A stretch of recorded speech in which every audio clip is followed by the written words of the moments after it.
I mean, yeah, that's been a growing question for like the past year or so, and like with us being filmmakers and things like that, like we actively use AI for what we're doing, and me personally, like I just seen a new app, I think it's called Deep Yeah, I Seek or downloaded something it. like that. Yeah, I Yeah, downloaded Deep it. Seek. So yeah, it's just an AI assistant I'm trying to dive into and see the ins and outs of that. So yeah, like as far as the filmmaking side of it, like there's an old quote and it's a song. There's nothing like the real thing. At the end of the day, it's gonna come down to that, and you're gonna have networks that utilize AI to save money.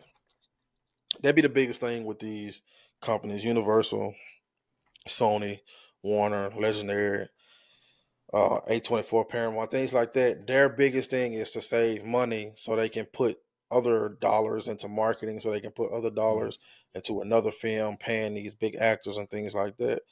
Now, I think the biggest wave that will change the landscape of filmmaking is animation films.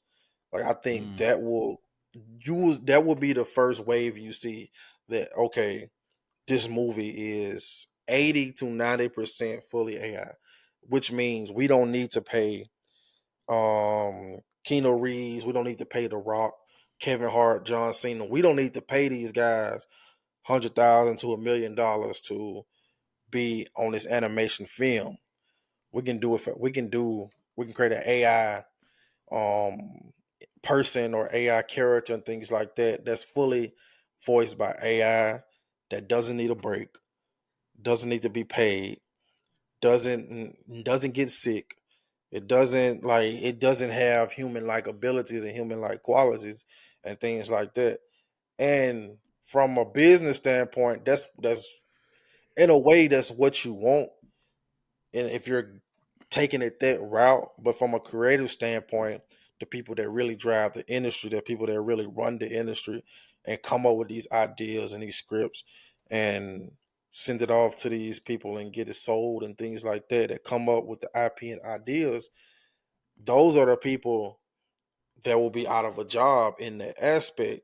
But then you're also going to have other companies like an A24 that may always stick to the roots and use real people, use real ideas and things like that, because AI is just ideas that are flowing through the internet and they just formulated together to create our own.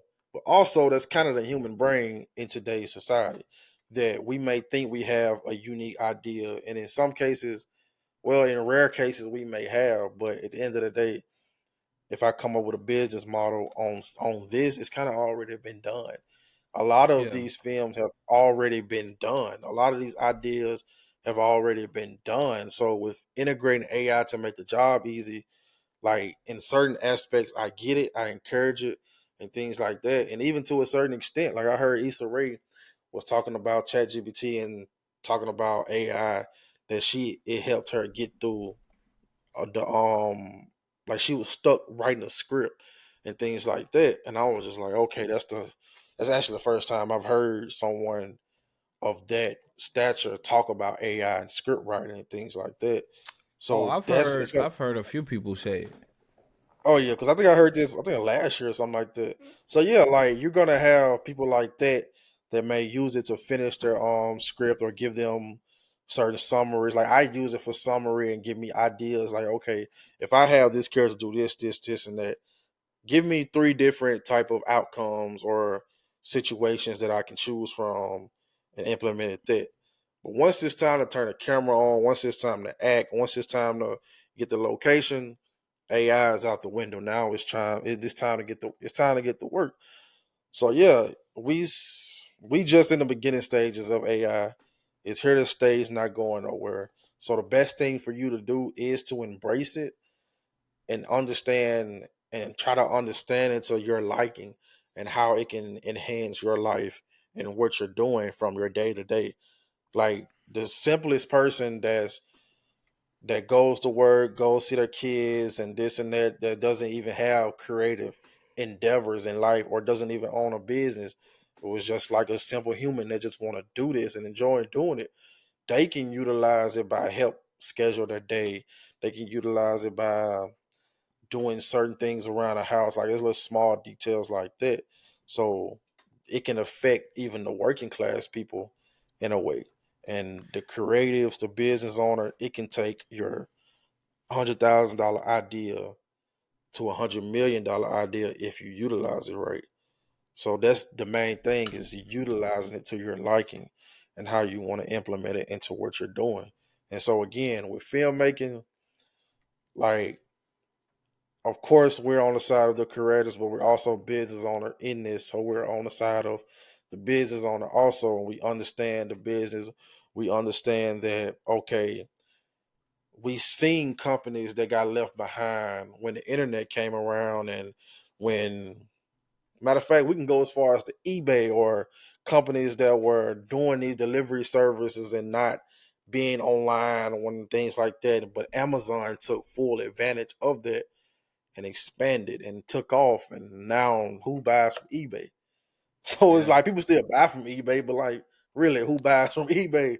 So it's just Yeah. like, man, like the ship is here.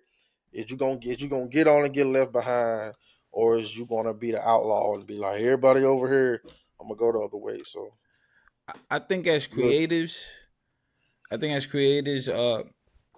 you should we gotta learn how to collaborate with it. I use it a lot. I use it every day. It's I use it more than I use Google, to be honest. Um me too. and yeah, like you said, it's a lot of pros. So business wise, even creative wise, like I'm on the side of the creators, but I don't think AI means you stop being creative. I think you combine your creativity with AI, and you enhance everything about your